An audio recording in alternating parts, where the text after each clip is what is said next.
Recently, I was watching over some Barbarian Assault footage when I noticed this very specific pathing by a Penance healer.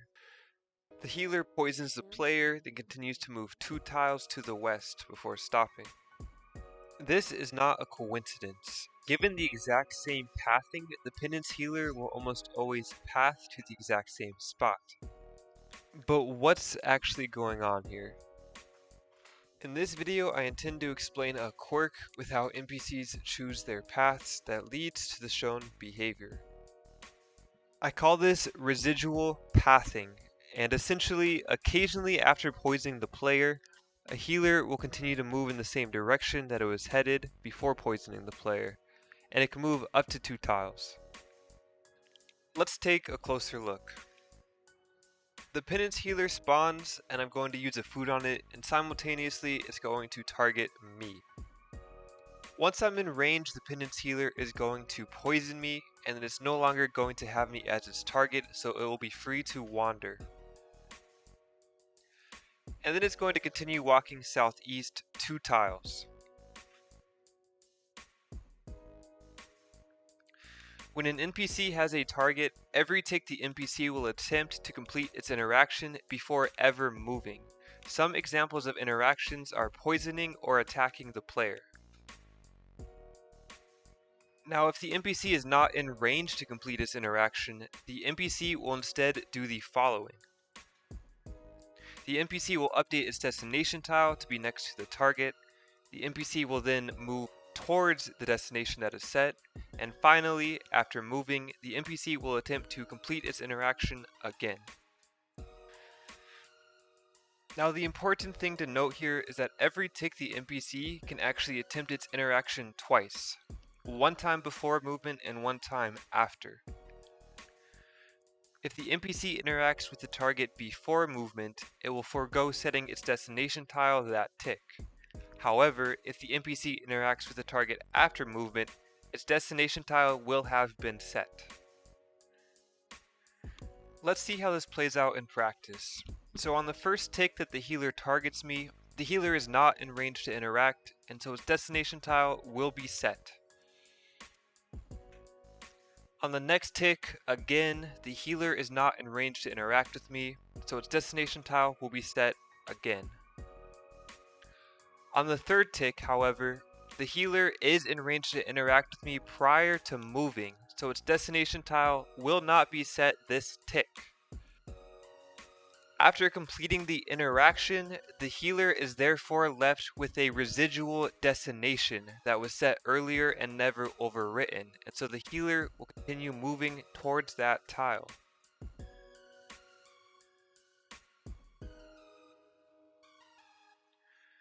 So to recap, if an NPC interacts after moving in a tick, the destination tile is overwritten.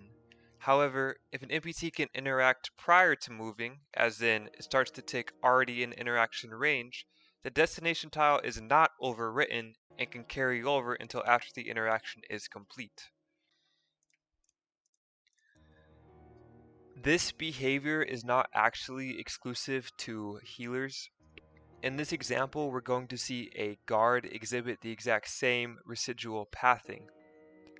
I'm going to let the guard move toward me, and then while it's moving toward me, I'm going to run into its attack range.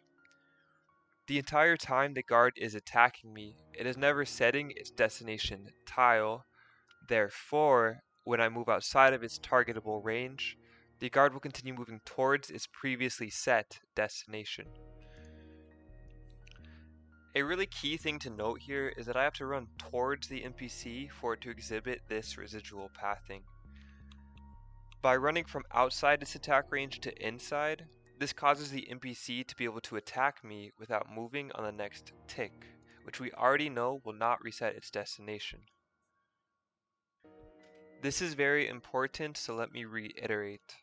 An NPC will only exhibit residual pathing when the player moves from outside the NPC's attack range to inside, and so this requires that the player is moving towards the NPC. I started this video by showing a clip from Tassos playing the defender role in the former world record. When he de-aggroes the Penance healer, it is left with a residual destination. This ends up costing the player playing the healer role multiple ticks, due to the Penance healer pathing 2 tiles to the west. Knowing what we know now, what optimizations can be made here? Well, on wave 6 of this same run, Tassos leaves the main stack 1 tick sooner, and on the next tick, the healer therefore has to move 1 tile before poisoning the player. Whenever an NPC has to move towards a target, it picks a new destination next to the target, and so the NPC is not left with a residual path in this case.